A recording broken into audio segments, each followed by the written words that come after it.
Okay, welcome back, guys, to Chat with BR Coaches. Good morning, everyone. Today, we are experimenting a little bit with a new setup. Me, is a remote, and then we have Coach Joao, Melina, and Alessio. Welcome to the podcast from Dubai. And our topic today is the art of transition. It was a big request from our athletes. So, a little bit of intro on this. We've been talking about the art of coaching, and we've been talking about the art of cycling, running, and swimming, recovery, and now we're talking about the art of transition. And some people say that in triathlon, nutrition is the fourth discipline, but transition is definitely the fifth one. Uh, Often athletes tend to underestimate the importance of transition from swim to bike, T1, and bike to run, spending that time just for a breather, wasting precious minutes, and without structuring your race time. So it's a very important part. So in today's episode, we will have a look at physiology, psychology, logistics, and sequencing, and also workouts that can improve our speed in transition. Okay, we are back. First of all, for the benefit of beginner athletes, what is T1 and what is T2? Joao. Yeah, this is the basic of the knowledge of triathlon. First of all, hello everyone. It's good to be again with you guys. Of course, when you talk about individual sports or single sports, you have only swimming, only bike, and only running. Then you don't need to be worried of how you're gonna change the sport. So triathlon has this little factor that you need to learn how to switch sports and still being able to race. So the T1 is a transition one where the athletes, they switch from the swimming part of the race to the cycling part of the race. And it can be a longer or a shorter transition, and you basically have to switch all the equipments that you have from your swimming and add on your, including helmet, bike shoes. Usually you have to put your race number on that part, and then you take a bike, you run to a place that we call mounting area, and that's where the place that you can actually go on your bike and start to cycle. That's called the transition one, or everyone call T1. And then the T2 is where the athletes approach the finish, the end of the cycling part, and start exactly where you dismount the bike. So there is a specific area for that part where you have to come, of course, slowing down your cycling speed, because you need to brake, get out of the bike, and then there are a lot of techniques for that we can talk about. I think Coach Alessio also can give a lot of inputs on that because he's really fast in transition, and Melina as well. I'm not that fast. So the athlete get off of the bike, sorry, and then run to the place that he needs to put his bike back on the same place where the bike was there. So there is a specific place for your bike, and then from there you run to a place that we call a changing area. Then you change your cycling shoes, you put your running shoes, and then whatever else you need to use in the running, and then you run to the end of the transition, and that's exactly where your T2 finish. It looks like a very long process, but actually should be very short. And that's where the T2 finish. Melina, what do you tell your athletes? Is it important transition or not? What is the wording that you use for the athletes? because Joao talked about at a specific process that is going there, is going on there, and it's basically a procedure that you need to learn. Okay, it's not like taking chances. So what do you say to your athletes? It's definitely just as important a part as the swim, bike, and run, and it's very specific to every race. And one of the things that we always talk about, much like the importance of knowing the bike course so you don't take a wrong turn or anything like that, transition is just as important. And like when you do the bike check-in, for example, or and you sort your bike out before your race, one of the most important aspects is to literally walk your way through the point where you come out of the swim and just walk and pay attention to everything that's around you, so you know on the day exactly where you need to go, where your bike is. Some transitions are longer than others, so you need to factor that in. If you end up having a 10-minute transition, for example, it could be the big difference in your race. So no, it's definitely an equally as important part, and it's one that you need to practice, just like anything else. Like, so you're relatively quick. You don't want to rush your transition, but you don't want to dawdle either. So it definitely needs practice. And before any race, you need to walk your way through exactly how it's set up. So you know in which direction you have to go, where the mounting lines are, because you can get DQ'd or have a penalty within that if you don't follow the rules.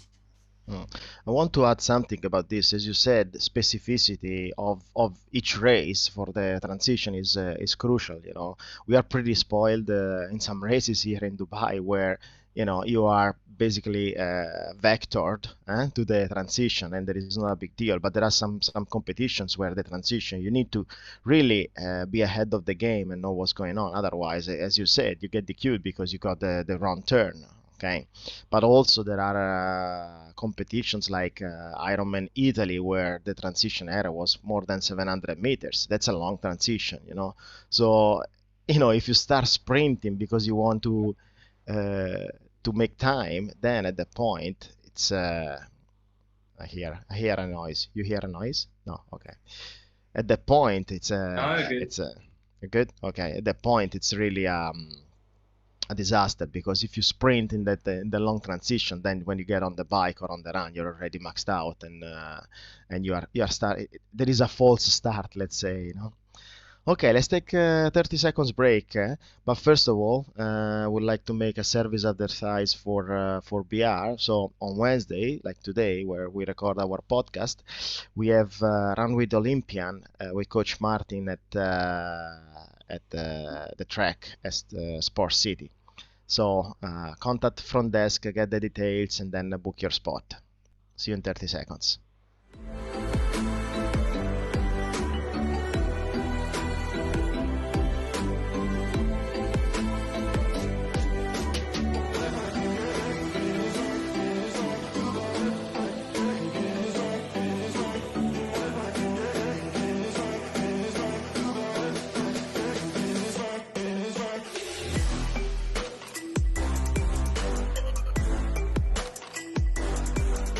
Okay, we're back with Chat with BR Coaches.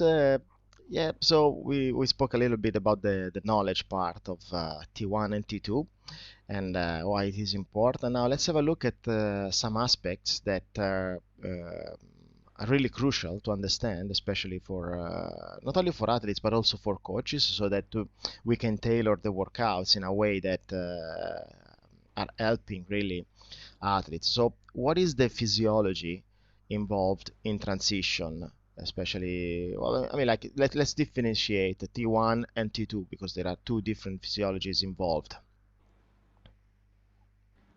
You are do you want to get this one, coach? Yeah. Of course, the first things we think about is in T1, when you switch from swimming to a stand position, you could have a low blood pressure, so you need to practice more for adapt your physiological system cardiac system to pump the blood around your body when you're running after the swimming. And you usually didn't use the legs so much as in cycling and running, so your legs need more blood, and you, as Melina told, not rush. You need time to warm up well your legs and take the time. And once you go at your bike, breath uh, well and deeply, so you can't do any mistakes at like the helmet forgot something, and when you are in out your comfort zone, you can do some mistakes. So it's Yes, I not don't so know why positive.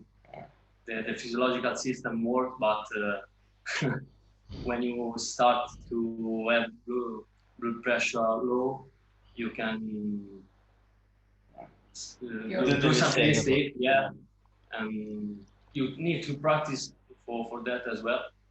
You're also, I think, you're you're briefly switching into or tapping into your anaerobic system. Naturally, as you stand up from the swim, you'll start running. The adrenaline's a lot higher.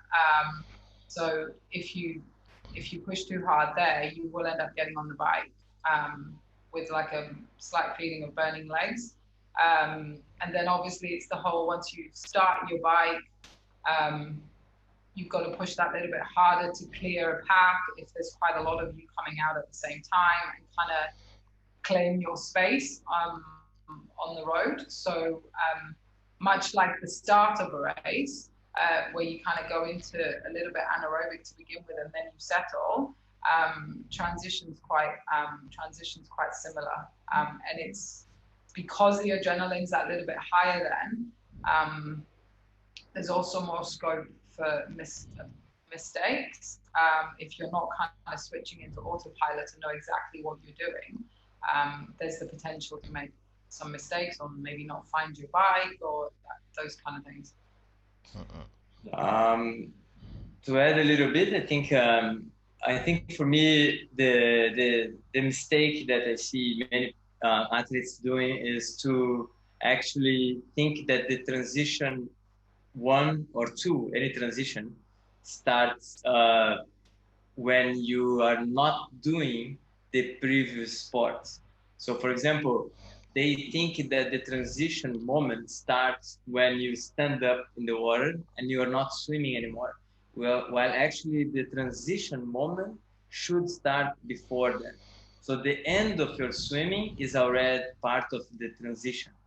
Because if you mess up the end of the swimming, you're gonna get out of your comfort zone or swim faster than you should.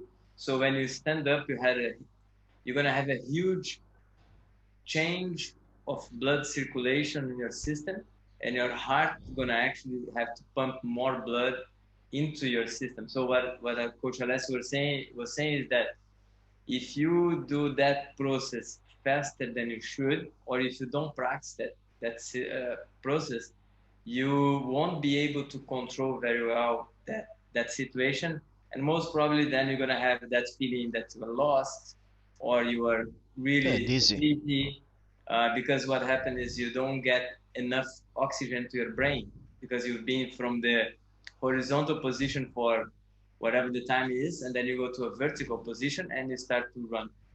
So I think that a little bit understanding of the last 2 minutes of swimming, they are actually where your mind starts to think of what I have to do in the transition. Where's my bike? Where's my bag? What I'm gonna put first? So you don't swim so much anymore. You start to prepare. There is a little bit of technique to kick a little bit more at that time because you want to pump a little bit more blood to your legs. Yeah. And dolphin dives. And yes. So the dolphin dive is a technique to get out of the water, right? And then Melina can comment on that if you want. when Okay. to use, not to use. Okay, so dolphin dives, we do always have a little bit of a discussion with Damaso about dolphin dives. Whilst I do enjoy doing them, I'm not a massive fan of them.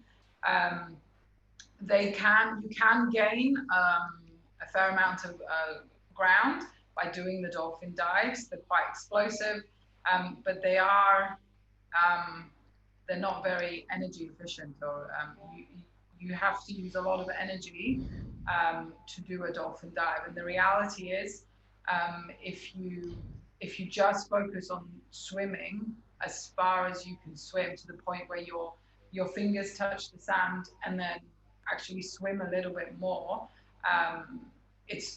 you're going to save that little bit more energy, and in reality, you're actually going to be a little bit faster. There was actually, I remember, like, Damaso and I exchanged that video. There was I think it was a race down in Australia last year, and two of the pros came out of the water together. I think it was Ali Brownlee and somebody else, I don't remember the other guy. One was doing dolphin dives and the other just kept on swimming. And the one that kept on swimming the longest actually came out first. So I think from I don't remember that. Yes, you do. I think from an economy point of view, you are better off swimming as much as you can. And definitely don't stand up too soon. Because if you stand up and the water is above your knee, you can't really run that well anyway. So you're waiting until the water is below your knees so you can actually run properly. And as your fingers touch the bottom, you can use that to lift yourself up. And if you keep your gaze looking down, so you don't go up really quickly and look ahead, it'll help you control the dizziness a little bit more. So if you keep your line of sight looking down to the water, almost come out a little bit hunched over, and then slowly kind of straighten up your body, it will help counteract that dizziness a little bit more. Yeah, these are all really good points about Tian. Just to recap, the physiology from laying down to stand up is critical. Okay, there is a blood pressure variation there, and the excitement of getting out of the water, so you can get dizzy. And it also depends also on the distance of the race. Obviously, if you're doing a super sprint, it's not that traumatic. But if you're going for a full distance, I have been there for 1 hour.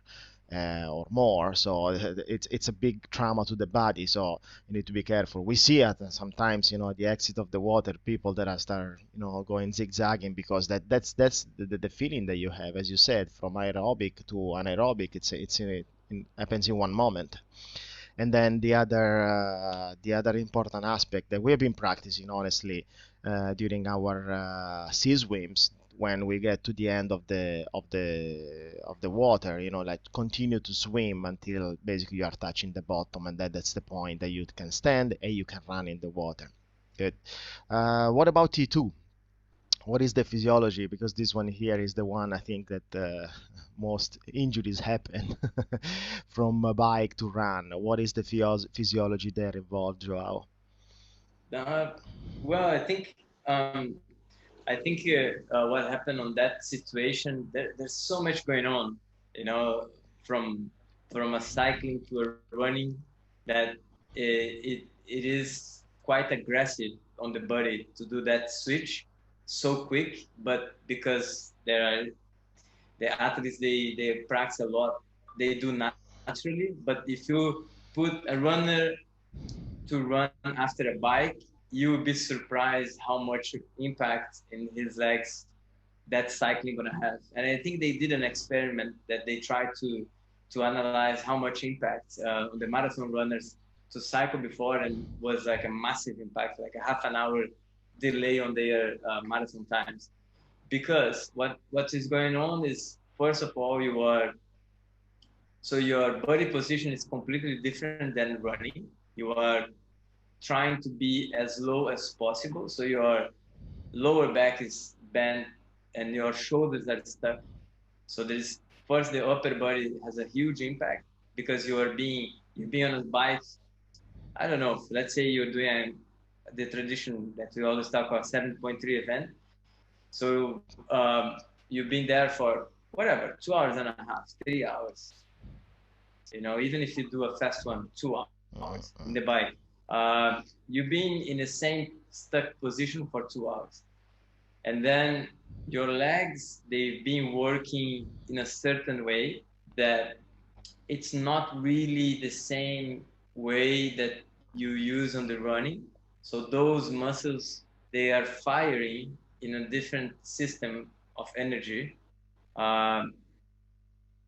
Position cause a lot of damage because the athletes, they feel that they can run fast, but actually what happened is because their muscle fibers from the bike, it's so used to the cadence that as soon you stand up, if you are not prepared for that situation, you're gonna have again the feeling of getting dizzy, you know, because you've been with your head down for so long, and then you stand up.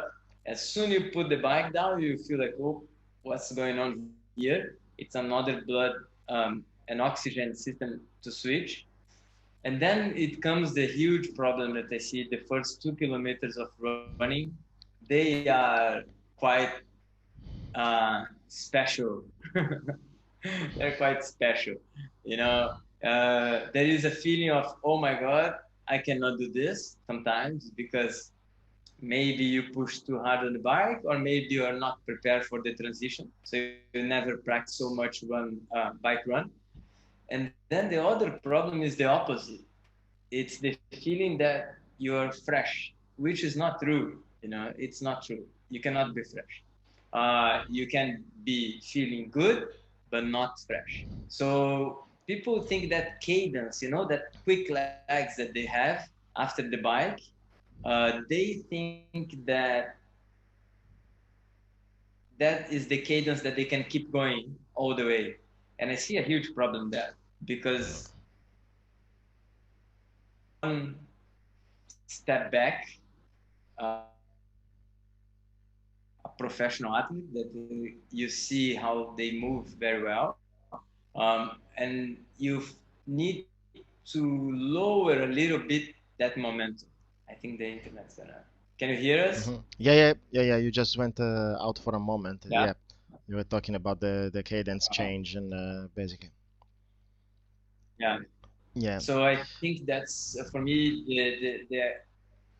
the muscular system needs to be adapted, and then the neuromuscular system with the cadence. But what do you guys think about?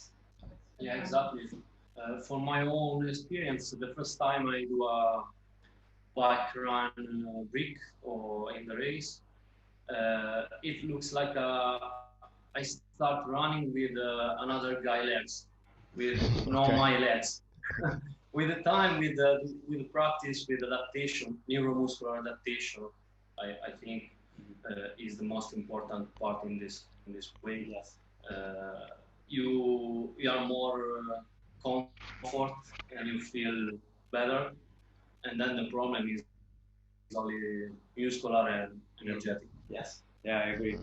I think it's also quite important to obviously that's the last part. That's the last part of the race. Usually, it's also the run is also the one where you have a lot more support out there. Obviously, there's not that many on the bike, kind of depending on the race. But one thing I find that, well, it's quite key at this stage is for athletes to focus on the finish. You're about to finish the bike. Don't get too excited and too focused about, oh my God, I'm finishing, I'm on the last leg now, and then forget to take any kind of nutrition that you've planned to take in the last part of the bike to help you with the start of the run. In the excitement of the race, you know, and some athletes might be feeling really good on the bike, they may forget to take their nutrition, and you may start feeling fairly well on the run, but if you don't get your nutrition right, you will pay for it on the run. So it's quite important that you stay quite present in what you're doing. So when the start of the race is on, all you're thinking about is the swim. Towards the end of the swim, what you focus on is T1.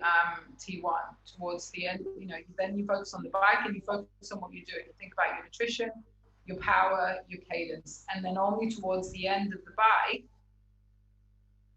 do you start thinking about T2, the run, and the nutrition. You don't really want to be starting the run or finishing the bike rather your bike that you'd planned carefully to take it on the bike, and then you haven't. So whichever one you're doing, it's quite key to stay in the moment and focused on what you're doing, and not to think, which is what Alessia and I were saying, that you want your to be fast, but you don't want it to be rushed. You don't want to start the run and realize, oh my God, I forgot to put stuff in my pockets that I'm really going to need. So yeah, little things like that. Yeah, just to recap, because you were cutting a little bit. I think somebody's doing TikTok downstairs. The the physiology in T2 is, as you said, is brutal as well. It is, you start from the compressed position, and then all of a sudden you're standing, and then the risk of injuring yourself, because now you're starting overreaching, because you, Alessio said, you're running with somebody else's legs. But that's the feeling. So you have the kind of fitness that you want to go fast, you cannot go fast because it's completely different physiology. And one very valid point is nutrition. Because as you said, that transition, you don't need to forget. For example, sometimes I keep some stuff that I'm gonna use for the run. I keep it on the bike, and then when I do in transition, I need to get it. So the focus on transition, we've spoken already many times. Let's take 30 seconds break. Yeah, let's take 30 seconds break. You spoke about fueling and nutrition, and yeah, one of the services that we have at BR is the BR fuel station. For our athletes, they get 20% discount with products of sponsor and Stealth. So also on that one, contact front desk to get the details. 30 seconds break. Usually when a person is stressed and they're trying to work on healthier habits, and that's what happens to most of us, is we try to work on healthier habits, but we have certain internal stressors that prevent us from developing those good habits. So we get stressed, and then we stop. So my job is to intervene right at the point where they start and where they stop, so they can continue. So I'm giving them the power and the tools to continue to build these healthy habits long term. And we're back with Chat with BR Coaches. We have here Coach Joao, Coach Melina, and our new coach Alessio. Alessio, can you introduce yourself? This is the first time you're joining the podcast, but it's also your first week with BR. Tell us a little bit about you. Who are you, apart from being Italian and fast? Yeah, I'm happy to be here, and pretty fast adaptation here in Dubai, especially for the weather, for the hot and humid weather. So yeah, I'm happy to start here. And tell us, what is your background as a sports and athlete and coach? Yeah, I was born like a swimmer. I was a national team member of open water swimming in Italy, and then I switched to triathlon in 2012 with good result in long distance at Ironman and Olympian distance as well.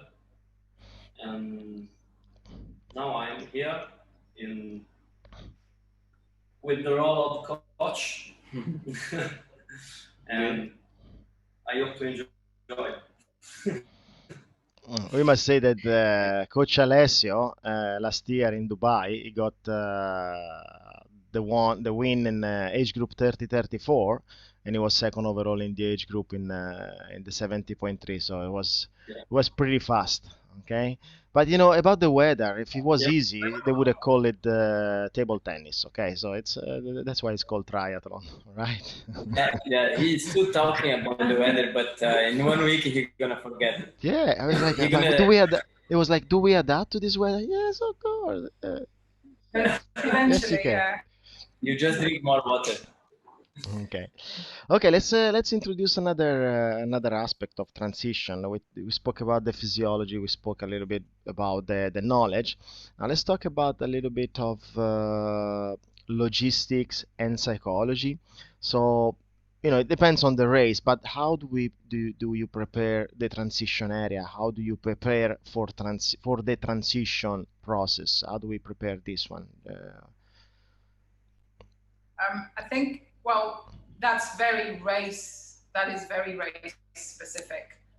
So you can practice during training, getting on the bike. I guess the first thing you need to decide is what you're going to do with your shoes. Are you going to put your shoes on and kind of run with your bike shoes to your bike and kind of mount that way? Are you going to have your shoes on your bike, start pedaling, and then put your feet in? Obviously, the second of those two options takes a lot of practice, but everything is quite race specific. So in one of our local races, for example, where we don't have a bag to put everything in, you have to lay it all out on the floor. You have to do it in a way that it requires the least amount of thought process. So for example, you put your helmet down on the ground, facing up, make sure the buckle is undone. So all you have to do is pick it up and put it on. You don't want to have it, you've got to pick it up, kind of turn it around, and then put it on. Same thing goes for glasses, your socks, everything else. You need to consider, is your helmet going to go on your bike? If it's going to go on your bike, you need to make sure it's secure. So if it's windy, it doesn't fall down and potentially crack, that kind of stuff. In an Ironman race, obviously everything comes in a bag. You can't unrack your bike unless your helmet is on and clipped. So that would be the first thing to consider. And just to talk about a little bit more on the specifics. Obviously, we had a race last weekend in the UK, the ITU in Leeds, and it was Lucy Charles's first race sort of at that league. She's obviously Ironman athlete. And out of transition at Leeds, they came out and instantly they had to tackle a hill. And it's something she hadn't really encountered. So she messed up her transition a little bit. So it's very difficult to get momentum up a hill and be able to freewheel enough to get your feet in the shoes. And we're talking, this is a highly experienced athlete. So it just goes to show that even at that level, you need to practice, and really think about how it's all laid out. For example, one of the Ironmans I did in Wales, it's notorious for how long T1 is. We come out of the beach, we have to climb up a cliff, and then run 1K to transition, and it's the only one that you have to wear shoes to do that transition, but not the same shoes you're going to run in. And I remember having to consider, am I going to take my wetsuit fully off and carry it to go to T1, or am I going to keep it on? So I opted just to roll it down to my waist and not carry it, because obviously a wetsuit is quite heavy, but everybody managed it differently. So it comes down to race specificity. You really need to check what it is, what the course is within transition, and then go from there. Sorry, I'm rambling. You're bringing a valid point. That one is the visualization of the course. Knowing what you're doing, and this is something that coaches that we do for our athletes. If they never done that race, we tell them how the race is gonna look like. We know how to look at the booklet that is coming with the package that they're giving you for the race, and we help them to make sure that they know what tactics, let's say, or strategy, let's say, they have to use. What were you saying, Joao? No, I was saying that it's for me, like everything that you want in the transition, it's to feel that it's very fluid and smooth. So you don't want to feel that you're breaking your race during a transition. The mindset, like you said, the psychological aspect of transition, it shouldn't be, I will take my break here and then start something else. So the mindset of a transition for me, it's exactly what the word is saying. You are transitioning from one thing to another thing. And what you want to do on that period of time that you are there is to be as organized as possible. So to be organized, you need to create a little internal process that you respect the process. So if you decide that you're gonna get out of the water, take your wetsuit, put your socks, remove your socks, or if you're gonna take your nutrition, or if you're not gonna take nutrition, if you're gonna put your helmet first, your number after in the T1. So whatever you feel that you gonna make faster, the way you feel better, it's the way you should do. Because at that point, you most probably gonna be more concentrate in doing everything so fast that it's so easy to forget things. You know, oh, I forgot my job. Oh, I forgot my socks. So you kind of go back and forth on that situation. Personally, I think that if you put down things that you have to do in that moment, and you follow your own process, and you repeat that process in the training, that's where you're gonna master the situation, and it's gonna be very natural. So you're gonna have to go over your head quite a few times to understand that. For example, personally for me, I like to put things inside of the bike bag, and then when I get there, I put them on the floor. So I don't try to search for anything inside of the bag, for example, because I cannot see anything. So you have to do few times that situation until to understand, like, all right, I feel more comfortable if I do it this way. That's one way to get faster, like Mo was asking here. Um, so he was like, well, how we get faster in the transition? For me personally, is creating a process and not changing that process because you had a new idea in that moment of the race. This is one thing. Yeah. The second thing that I feel that people do a mistake is to use the transition as a fuel station. That's not a fuel station. You're not on the buffet lunch, So don't eat your buffet during the transition. You pick everything you need there, and then you move on, right? You don't do a snack during the transition. There's no time for this, right? You don't want to get stuck there doing 5 minutes transition. Guys, 5 minutes transition is a mistake. You have to aim for 2 minutes maximum. In the level that Alessio is, you should do a minute transition, even less, because you're gonna be added on your total time. They're not gonna discount. Oh, 5 minutes transition.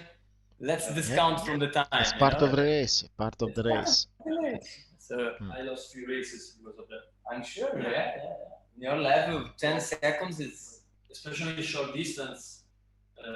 Once I wasn't able to clip on time the helmet, and the group goes. bye bye. But we saw I stay with the helmet. what was it, the last race that Frodeno did? No. In So in Lanzarote, no, what was it? Lanzarote he lost 5 minutes. Yeah, because of the helmet. because of the helmet. Yeah. So and that one, that's someone who's quite experienced. And I was there that day when he lost, and the day before he was practicing transition with us. Like, he's a very friendly guy, so he is very open. And he was there, and the day before of that race, the helmet gave problem. The same helmet. He was like, it's not clipping, and he called this guy, called that guy, changed the helmet. They gave a new helmet, the Oakley helmet, and Tomás is gonna say to me that I shouldn't talk about brands. And then No brands. I think another point to make, especially at the really big races where a local race maybe not so much, but some of the big events, like where there's 2,000, 3,000 people, you've got to be pretty clear where your bike is. The last thing you want to do, especially Sonia just asked here now, you can talk about it's there's so many bikes around, and if you I guess if you're one of the slower swimmers, you might come out and there might not be a lot of bikes left in transition. Ideally, you don't want that. You want to be up front.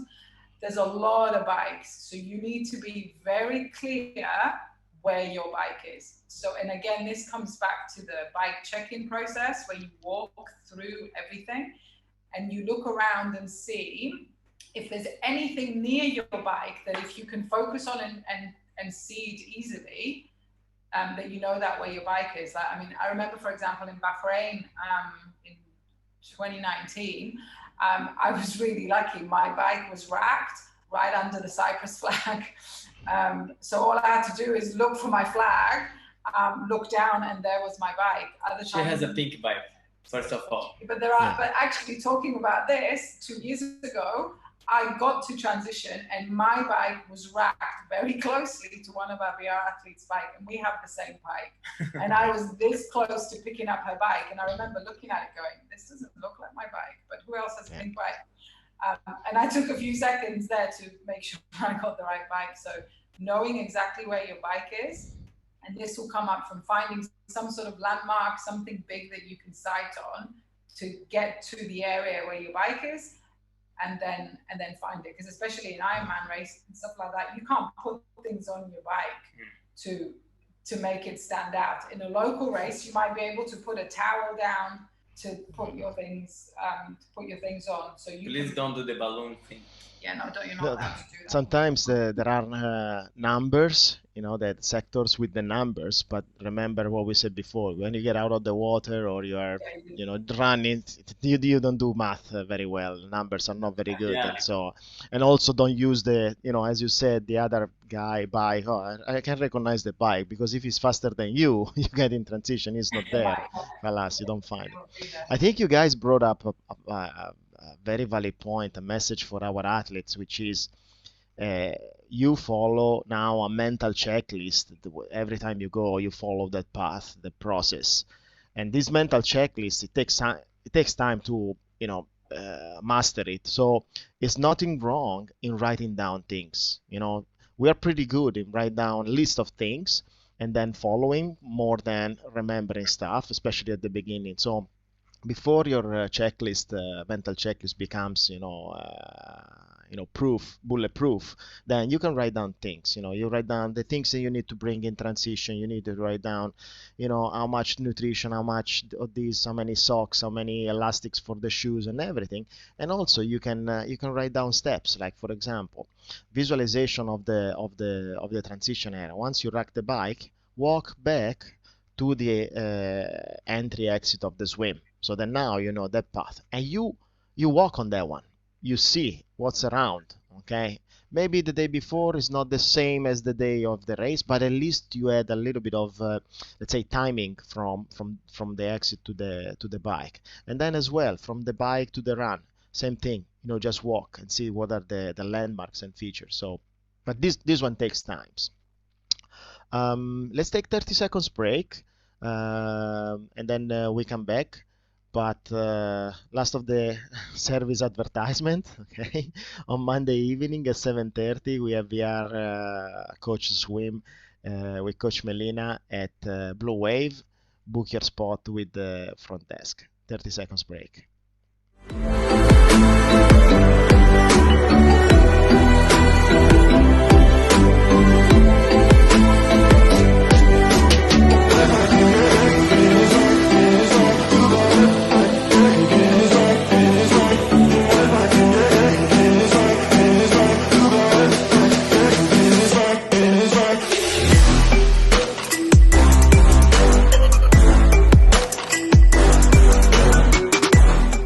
Okay, we are back with Chat with BR Coaches. Before we conclude, let's talk about real quick workouts. What are the workouts that we use and that we give to the athletes to make sure that they learn how to do the transition, how to to exploit these physiological or psychological issues that we encounter in transition? What do you do, Joao? What do you give to your athletes? I like to I like the idea that they understand that triathlon is a it's a one sport with three disciplines. So triathlon is one sport, right? So the concept of I do my bike, I do my run, I do my swim, and then because you things, right? So at some point of the season, it's important to always have a run of the bike, or it's really hard to do a swim and then a bike, but if logistics allow, it's one of the things that we work less. We have a gap on that transition, and then it's always a surprise. So for me, any possibility that you have to adapt to that situation, I would be happy to see my athletes doing. Um, Even if it is a swim cord exercise before a bike session, you know, we done a lot of that on the lockdown. Melina did a really good job. Every Thursday she was trying to kill us, and then we survived for the next Thursday. It was really nice. So, and for me, I think there are many ways to do those. You can do mini bikes with mini runs. You can do long bikes with long runs. You can do short bikes, long runs. So there are many ways, and I think it depends of the race and the period of the season. So for me, overall, the most important part is to put in their head that it doesn't mean how fast you run, how fast you bike, and how fast you swim. If you cannot put the three things together, you are not a triathlete. You are just a fast runner, and then you have a problem. So we need to prove to them that they can do triathlon. And for me, for us, it's quite simple because we just need to add a little bit more the sport, and then they can feel what is going on, and mentally they will start to think, okay, I think I messed up my bike, I'm gonna have to pace better the next session. So I think the mindset is always to teach that they are doing one sport. Any workout is a good workout, you know. Don't search for the miracle workout. There is no, oh, I see this in this race, and this guy he spoke about this workout that guys, unfortunately there is no secret, you know. Is it good for you at this moment, at this year, at this month? Maybe next month is not good. So don't get stuck with workouts. It's more a mindset and a method of training that you use at some point and you don't use in another point, you know. But what you want to do is be able to understand that after one sport you're gonna have to learn how to do the next one. I think that's how we should think here. I think the other point to raise is obviously athletes in a normal season, you can plan which race is the focus, which one is your A race, and which other races you may like to do. If there's a local race that doesn't necessarily feature in your race goals, it's a good thing to do day in terms of the swim, bike, run, but it's a very good way of actually practicing those transitions in a race situation. So it's a race that you're not overly... I need to stop you for 2 seconds. We have here Hamdan. Hamdan is a local triathlete. He's one of the fastest transition that I ever seen in my life. This guy, I don't know if, I hope he's alive. This guy can do a 15 seconds transition from bike to run. You know, in ITU, he was the second fastest transition in all age groups, and he's 14 years now. He's older, but he was 15 years old. I think he was less even. Just a quick one to see that. I'm sure he's done a lot of practicing. Yes.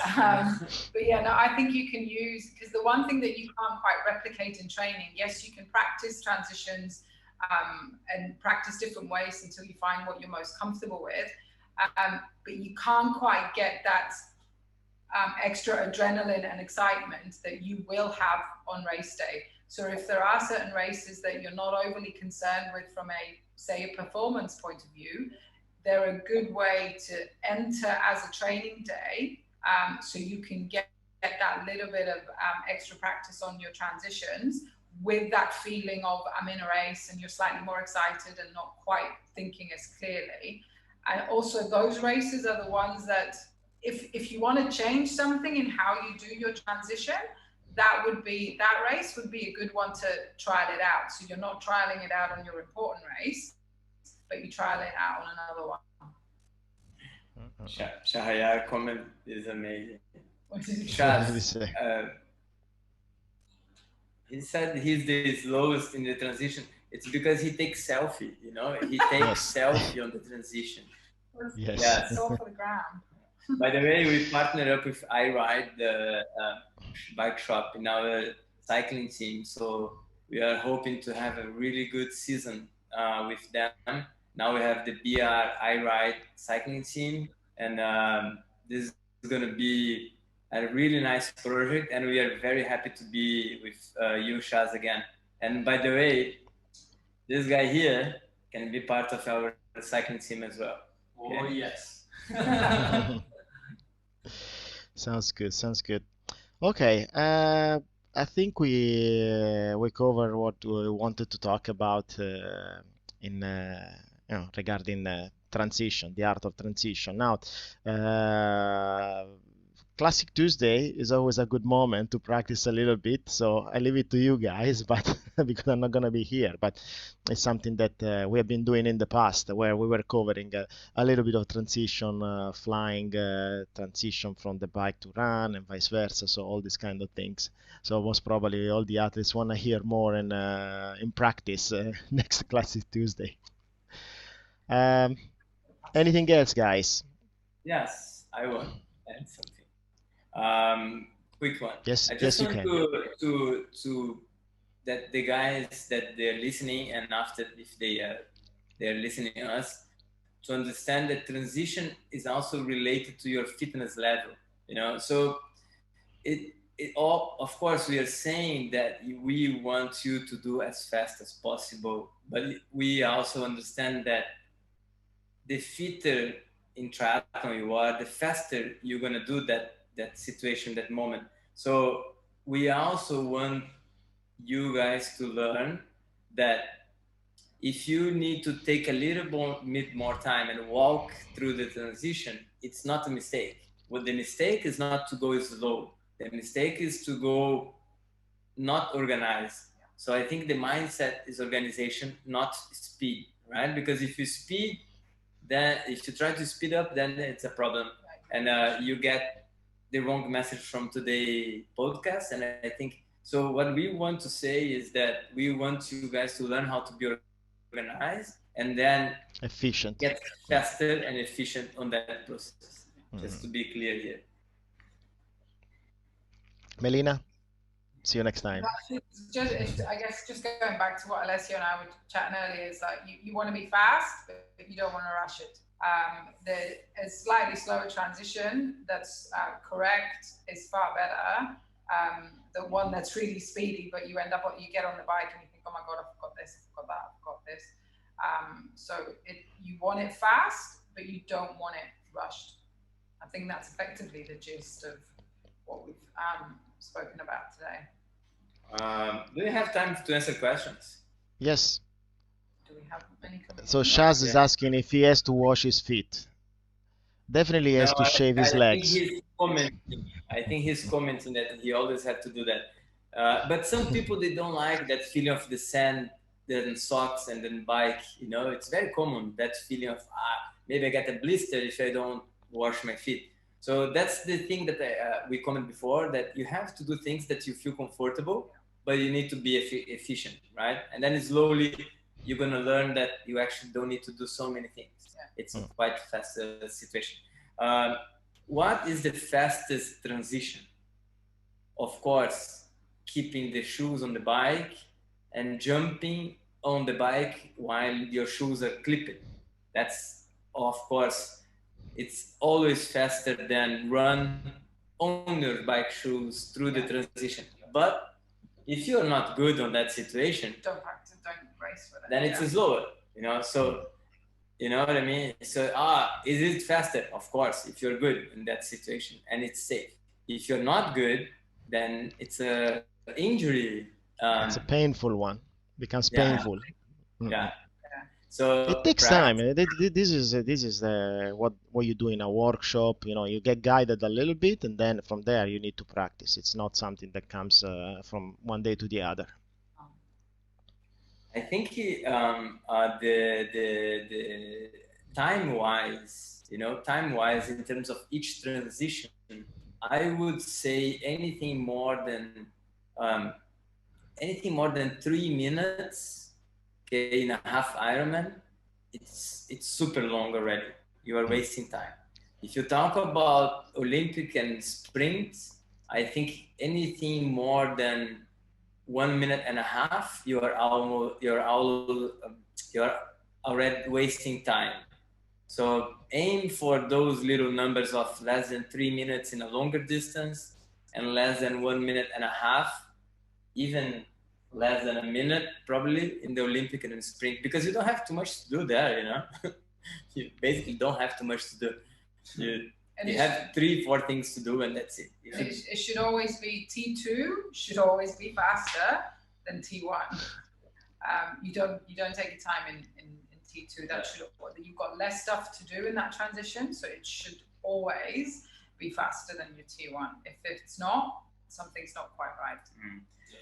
Okay, it's getting better here, Tommaso. I think we are happy. So I have one more for us. Yes, I can read. Yeah, so the situation of getting the transition and sit down to wear your shoes and socks, it is a little bit risky. It can be very effective if you cannot balance yourself while you are standing up to put your socks. So if you feel like, let me sit down a little bit because I'm getting dizzy, or I really cannot put the socks on, my feet is wet or whatever. So sit down. Make sure that you don't stay there for more than 2 minutes seated, because when you stand up, you're gonna have a problem. Especially when you come from the bike to the run, I wouldn't sit down anymore, you know, because then you're gonna have a three process, which is coming out, sit down, blood pressure, blood circulation change, oxygen level drops, heart rate goes down, and then when you stand up and try to do your run, your legs, they're not going to be very happy with you. They will be like, okay, you want me to just suffer, right? So I would say from swim to bike, probably okay. From bike to run, I wouldn't sit down anymore. I would just keep that momentum going. Swim to bike, because if you have especially the wetsuit, sometimes people are not very experienced in removing in one move. So if you sit down, then it's gonna help, because otherwise you're gonna probably have cramps when the wetsuit is stuck on the. If this guy was meaning this one, but definitely on bike to run, I wouldn't sit. Yeah. Looks like we covered. Yes. Okay, guys. Let's wrap up. Let's see what's the next topic. Guys listening, you can follow us on brperformancestudios.com/blog, and also you can send us emails, you can send us messages on our Instagram account, or on Joao's account is fine. And yeah, send us your questions, send us your feelings. If there is a specific topic that you want us to talk about, we're gonna talk about it in the next episode. Okay. Welcome to Alessio again, to the family here. Okay, and we'll see you next time. Bye. See you guys. Bye.